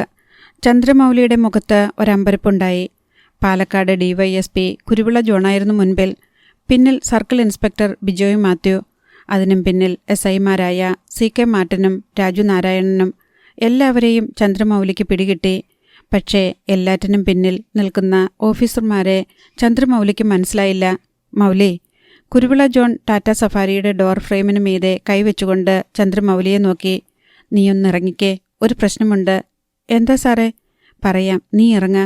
വണ്ടിയുടെ ഡാഷ്ബോർഡിലിരുന്ന ഒരു പ്ലാസ്റ്റിക് തൊപ്പി എടുത്തു വെച്ചുകൊണ്ട് ചന്ദ്രമൗലി മഴയത്തേക്കിറങ്ങി. എന്താ സാറേ കാര്യം? പറയാം. കുരുവിള ജോണിൻ്റെ മുഖം കണ്ടപ്പോൾ സംഗതി ഒരുപാട് ഗുരുതരമാണെന്ന് ചന്ദ്രമൗലിക്ക് തോന്നി. വയനാട്ടിൽ നിന്നുള്ള പോലീസ് ടീമാ ആ വണ്ടിയുടെ അടുത്ത് നിൽക്കുന്നത്. പോലീസ് സുമോ വാനിൻ്റെ ബോണറ്റിൽ ചാരി നിൽക്കുന്നവരെ കുരുവിള ജോണിൻ്റെ ചുമലിന് മുകളിലൂടെ ചന്ദ്രമൗലി കണ്ടു. വയനാട് പോലീസും ഞാനും തമ്മിൽ ഇടപാടുകളൊന്നുമില്ലല്ലോ സാറേ. അത് DYSP കുരുവിള ജോണിന് എന്തു പറയണമെന്ന് പിടികിട്ടിയില്ല. ടാറ്റ സഫാരിക്ക് പിന്നിൽ നിന്ന് ഒരു വാഹനത്തിൻ്റെ വെളിച്ചം കൂടി കണ്ടു. ഒരു പോലീസ് സൈലോ വാൻ മഴയിലൂടെ ചീറി വന്നു. കുരുവിള ജോണിൻ്റെ മുഖത്ത് ഒരു പകപ്പുണ്ടായി. SP ജില്ലാ പോലീസ് സൂപ്രണ്ട് ടൈഗർ ശങ്കർ എന്ന ശങ്കർ മന്നൻ സൈലോയിൽ നിന്ന് ഇറങ്ങുന്നത് കണ്ടു. ചാറ്റൽ മഴയിലൂടെ നടന്ന് SP ശങ്കർ മന്നൻ കുരുവിള ജോണിൻ്റെ മുൻപിലെത്തി. കുരുവിള ജോണും പോലീസുകാരും അറ്റൻഷനായി നിന്ന് സല്യൂട്ട് ചെയ്തു. SP തിരികെ വിഷ് ചെയ്തു. പക്ഷേ കണ്ണുകൾ ചന്ദ്രമൗലിയുടെ മുഖത്തായിരുന്നു. ഇവനാണോ പുള്ളി? ചന്ദ്രമൗലിയുടെ മുഖത്തു നിന്ന് കണ്ണെടുക്കാതെയാണ് SP കുരുവിള ജോണിനെ നോക്കിയത്. അതെ സർ. കുരുവിള ജോണിൻ്റെ ഇമകൾ ഒന്ന് പിടച്ചു. SP-യുടെ കണ്ണുകൾ കുറെ കൂടി തീക്ഷ്ണമായി. രക്ഷപ്പെട്ടു പോകുന്ന വഴി ആയിരിക്കണം അല്ലേ? കുരുവിള ജോൺ അതിന് മറുപടി പറഞ്ഞില്ല. ചന്ദ്രമൗലിക്ക് ഒന്നും മനസ്സിലായില്ല. താൻ രക്ഷപ്പെട്ടു പോവാനോ? എന്തിന്? എവിടേക്ക്? Take him. കുരുവിള ജോണിനെ നോക്കി പറഞ്ഞിട്ട് SP തിരിഞ്ഞു. പാലക്കാട് ക്യാമ്പ് ഓഫീസിലേക്ക് കൊണ്ടുവാ. റേഞ്ച് IG ചിലപ്പോൾ വരും. അദ്ദേഹത്തിൻ്റെ സാന്നിധ്യത്തിൽ മതി ചോദ്യം ചെയ്യൽ.